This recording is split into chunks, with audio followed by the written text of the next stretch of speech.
எங்களுடைய கழக தலைவர் அவருடைய அறிவுறுத்தலின் பேரில் ஒரு முக்கியமான வேண்டுகோளையும் நம்முடைய முதலமைச்சர் அவர்களுக்கு நான் வைக்க விரும்புகின்றேன். இன்றைக்கு நாம நிறைவேற்றுகின்ற இந்த தீர்மானம் மிக முக்கியமான ஒரு தீர்மானம். இந்த தீர்மானத்தை கடிதம் மூலமாக ஒன்றிய அரசிற்கு அனுப்பி வைப்பதற்கு பதிலாக தமிழ்நாட்டுடைய அனைத்து சட்டமன்ற கட்சி உறுப்பினர்களும் நாடாளுமன்ற உறுப்பினர்களும் சேர்ந்து ஒரு குழுவாக போய் ஒன்றிய அரசு கிட்ட கொடுத்து நம்முடைய ஒற்றுமையை நாம வெளிப்படுத்த வேண்டும் என்று கேட்டுக்கொள்கின்றேன். அதற்கு திராவிட முன்னேற்ற கழகம் தயாராக இருக்கின்றது. அரசியல் வேறுபாடுகளை எல்லாம் கடந்து செயல்பட இந்த அரசும் முன்வரணும்னு எங்களுடைய தலைவரின் சார்பாக கேட்டுக்கொண்டு தீர்மானத்தை முழுமனதாக ஆதரித்து அமைகின்றேன். நன்றி, வணக்கம்.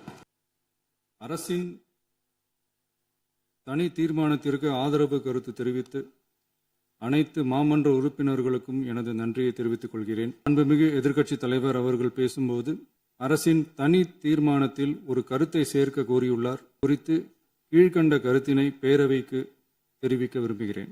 மேகதாது பிரச்சினை சம்பந்தமாக எனது தலைமையில் 26/5/2026 அன்று மேகதாது பிரச்சினைக்காக பிரத்யேகமாக தனி நடுவர் மன்றம் அமைப்பது குறித்து சட்ட வல்லுநர்களுடன் கலந்தாலோசித்து தனி நடுவர் மன்றம் அமைக்க ஏற்கனவே தேவையான சட்ட நடவடிக்கைகள் எடுக்கப்பட்டு வருகின்றன.